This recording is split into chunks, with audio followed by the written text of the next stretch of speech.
What's happening, YouTube? I've heard in several reviews and other videos that the KLX 230 makes no sense when it shares the same markets as the KLX 300. So in today's ride, we're going to talk about that and see if we can rationalize why this bike exists alongside the KLX 300 instead of just in separate markets. For context, I purchased this bike brand new in 2020 when it was the first model year. And I mostly rode it off-road, trailering it to different off-road parks in Oregon before selling it to my best friend in July of 2022, having accumulated a grand total of 2,400 miles. He now owns the bike and was kind enough to lend it to me for the purpose of this video, so huge shout out to them for allowing me to borrow the bike for this video. I really appreciate it. Now with all that said, let's hit the trails.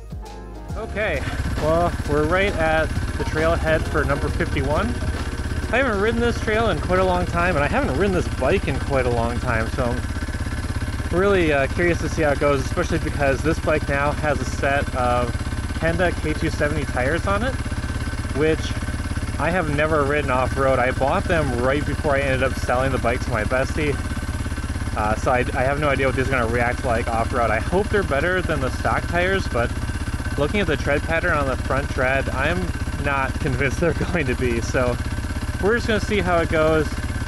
This trail is really steep, I think, both on the way up and the way down, but you know, I think it'll be a good test for this little KLX, and then we'll talk a little bit about what the performance is like along the way, and then we'll get into a little bit about how this bike is for me to ride as a 200-pound American rider compared to probably more of the target demographic.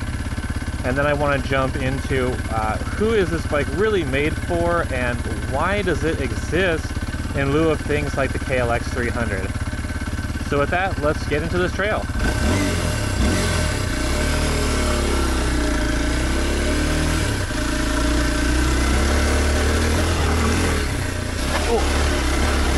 Boy, this feels swirly.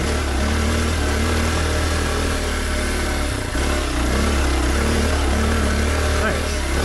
Okay, not too bad so far. I forgot how plush the suspension is on here.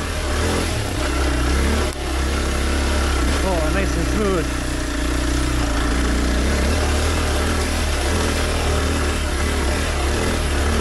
Yeah. Second gear feels really good. It's got plenty of power to haul me up these hills. Whoa, there we go, into the rut. Nice. Not too bad.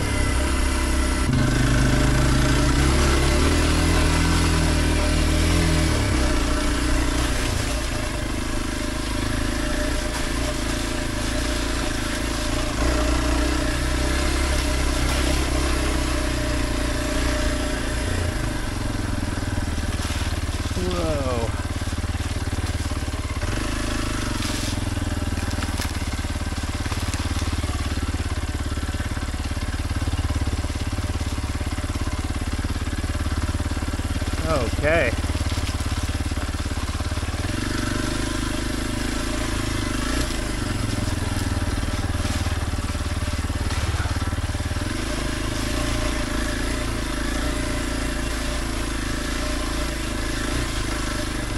There we go. Just a nice little toolie through the woods. This thing feels great if you're not pushing super hard and you're just out kind of riding to have a good time. And for me, that's most of the trail riding that I do. You know, I'm not always out to push it super hard and to feel like I'm racing the Dakar or something, or motocross. I just, you know, I like to get out on the trails and just enjoy it, take it easy, don't break myself. And I think, you know, that's where, whoa, that's where a lot of the prerogative around this bike is maybe a little bit of a miss. As I've witnessed a lot of people talk about its performance relative to the 300. So let's talk about specs a little bit. So this is a roughly 300cc single cylinder that makes around 17 horsepower. It is air cooled, and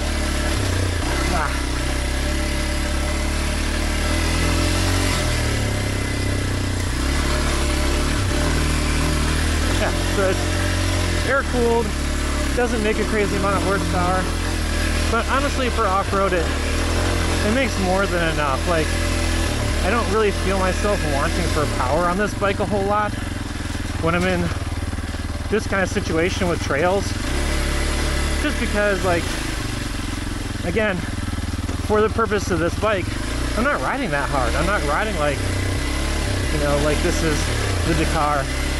I'm just kind of enjoying the trail, and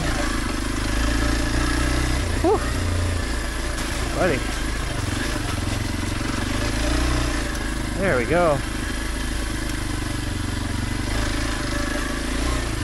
Sorry, I'm losing my train of thought here. This is pretty dang slick, and I'll try not to break my now goofed up camera mount. Kind of saw that coming. I had it sticking off too far to the side. Well, maybe some of this will still come out.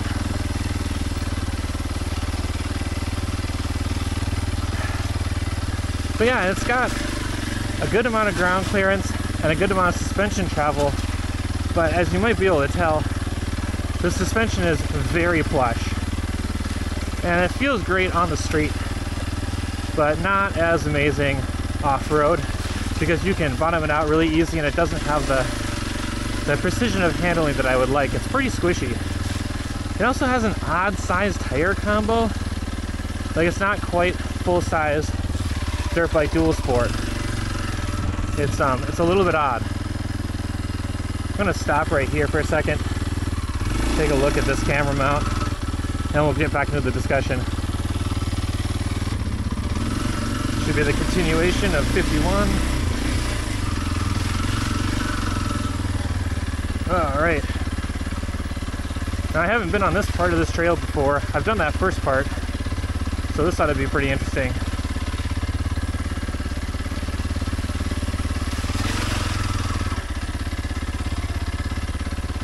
If you can't tell, I really like lugging my bikes around in second. I try not to use first too much. It's always pretty jerky. This bike isn't that bad because it's not a really big motor with a lot of torque or anything, you know, compared to doing this on like a 400cc single. Ooh, there we go. Nice. But even so, second usually does me pretty well for the type of riding that I'm doing. And to continue the conversation from earlier, yeah, not a ton of power. You know, can this thing do hill climbs and highway? Sure it can. But, you know, it's going to be kind of maxed out on the highway. And even where I live, where the highways aren't that fast, you know, 60 is about as fast as I like to go. Ooh, this is the first gear section right here.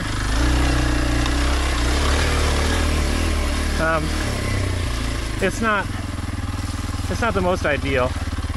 You know, I don't like running it where it feels like it's maxed out all the time. So when it comes to doing this kind of stuff, and just like today, I mostly trailer this bike places. I really only ride it on goofy little errands around town, and to get out to the one OHV park that's really close to me, because it's only about 25 minutes away, and that's fine. Anything more than that, and it's really more of an exercise in your patience and your comfort than anything. So, especially because the stock seat is like the most uncomfortable seat. You know, it's your average dirt bike. It is not fun to be on. Now this one has a seat concept, and that helped a lot. I would say before I would probably ride the seat a maximum of like 30 minutes. And now I can be on it for an hour, hour and a half before I start getting uncomfortable. You know, so that's a pretty big improvement. But if you want something to toolie around town with, there are definitely better bikes than this. Like, you can do it. It does. It's pretty good. It's good around town. You know, it's plenty fast. But you know, this is where I'd rather have like other city commuter-oriented bikes. Whoa. So here's the thing about where I think this bike fits into the market and why it should exist along with the KLX 300. The 300 is equally as good around town, and it's better on the highway, and it has better suspension and a lot of that stuff. But not only is it more expensive, it's also a liquid-cooled bike with a good amount more power. And I think for new riders or smaller riders, this bike is a little bit more compelling option, especially if you're going to do like I do and trailer it out to these places instead of ride it there. And that's really because with it being an air-cooled bike that doesn't have a radiator, it's a lot easier to deal with when you drop it and stuff. Like, you won't crack a radiator because you don't have one. And I think that type of thing makes it a little more simple and robust. It's got simpler maintenance on it. You know, it's an air-cooled 2-valve. It's pretty easy to do everything. Now, dual sports in general are easy, but I think having just that little bit less complexity just makes it that much easier for a new user. And in terms of power, you can see, especially for a new rider who might ride kind of like I'm riding right now, you don't need that much. This has plenty, and you are very unlikely to loop it out and go ass over tea kettle, that type of thing, with this bike compared to a big 300. The 300 makes like 40% more power than this. You know, it's got a heavier clutch, it's a more powerful bike. I think it's a bit taller too. And like, to me, that's where this thing is a really lovable little bike. It's affordable, so I don't care as much if I drop it. It doesn't have radiators, so I don't have to worry about screwing that up. You know, it's simplistic, and I think that makes it really enjoyable. I'm just a lot less worried about the bike and the cost and all that as I go out and ride this stuff. And I don't know, you tell me, do you think that's a compelling case? That's about what I got. Now, if you're thinking that's not at all compelling, well, I guess then there's probably no point in having this bike in the market. But to me, that's about the most compelling case you can make for it. Oh, right. So I'm gonna stop here quick, check the map and see where we're at.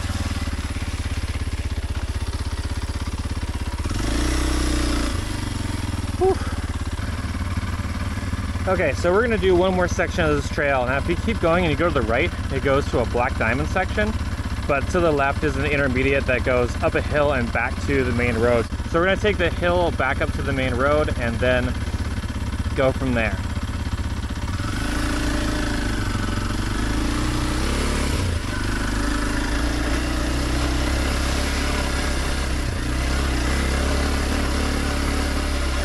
I gotta keep an eye out for this trail on the left. And I had to take my 360 cam off because it was just literally just falling off. Okay, yeah, this is the one I want.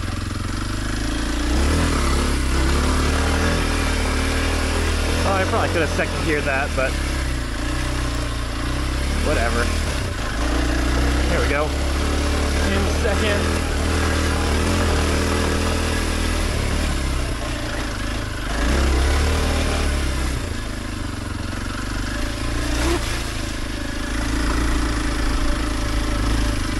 Tight.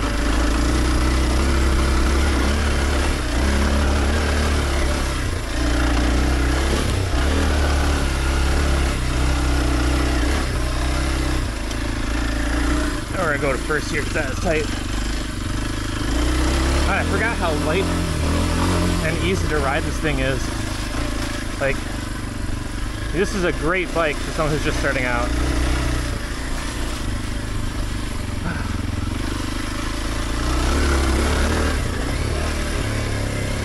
Have I mentioned how much I love the trails out here? They're just awesome. I do want to say about the Kenda K270s quick. If this is a tire you're considering, definitely get the rear one. It feels like it's got a lot of great traction. I really like it. But the front, the knobs are really small. They're very like street oriented looking. And I do not like the way it feels off-road, at least in the size that fits this bike, which, like I said, is kind of an odd size. The front and the rear are a little bit small. And so I had kind of a hard time finding tires in the factory size. I had to get some stuff that was a little bit off. Also, boy, the rear brake on this is kind of weak. I'm really stepping on it, and I feel like my foot travels way too far before I start actually getting some braking resistance. And I can feel that ABS, which I don't like. You know, if you're gonna buy this bike and mostly do what I do and ride off-road stuff, don't get an ABS model. Just get the regular and drag that rear tire.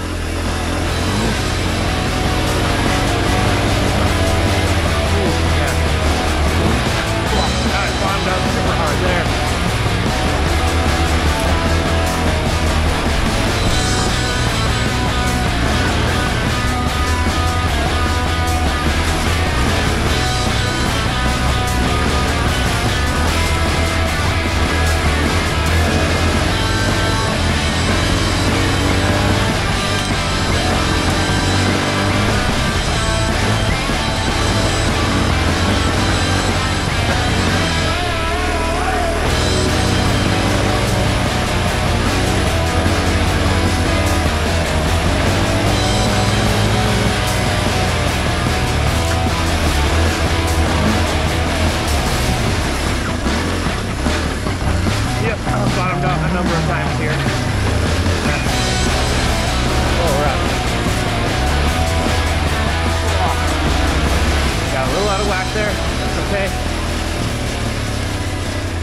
These bridges are cute. They're also narrow, and in the winter like this wood gets to be really slippery, so you gotta be super careful going across them.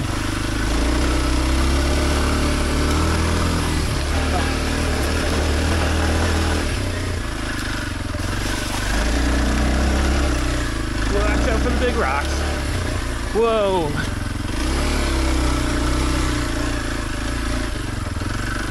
Trying to weave our way through. Right up the middle. There we go. I wasn't anticipating all that rocky stuff right there after how smooth this trail's been. Whoa! Got out of whack there.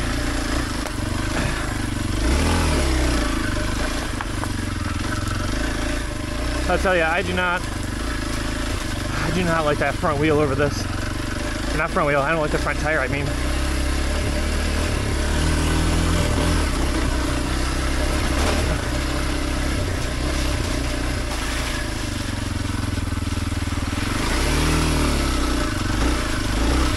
I always take it easy into puddles like that now, because I have been surprised by how deep things were way too many times. And found myself plunging the front ridiculously into the deep mud or deep water or both.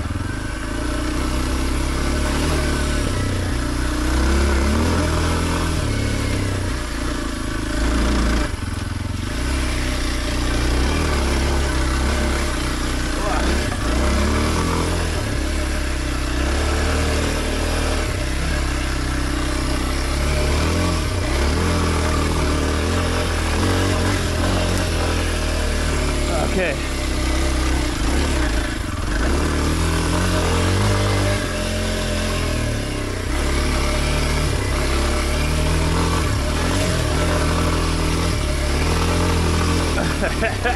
Woo! Buddy. That was cool.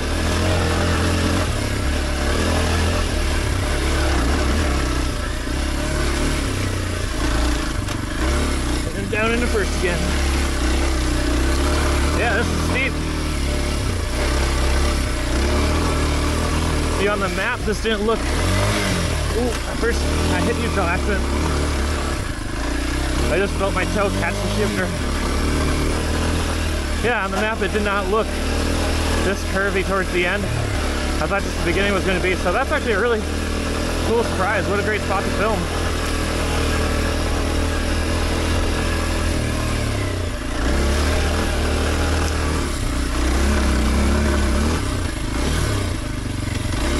Oh, I am in first, okay.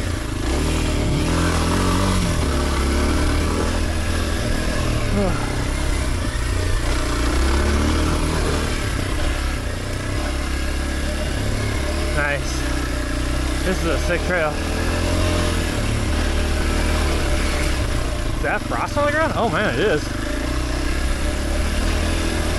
It's in like the 30s out here today. That's second gear. Probably should have first geared that. Oh well. Yeah, look at all the planted trees. It's gonna be really cool in a few years when this is all grown up.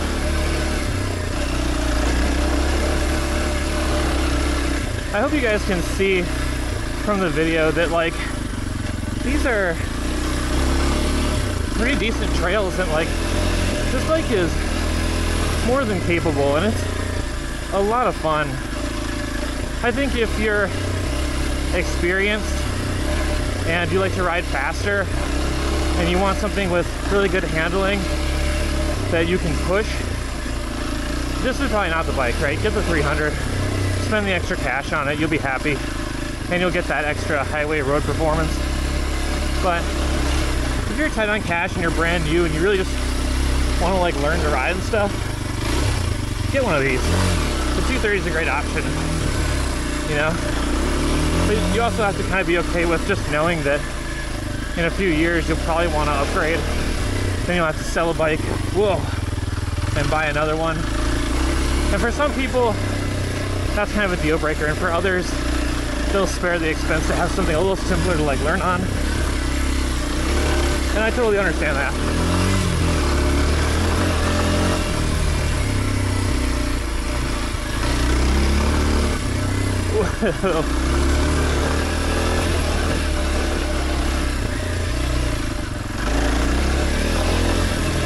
This is going on a lot longer than I thought it would. I guess it did say 1.5 miles, so that makes sense.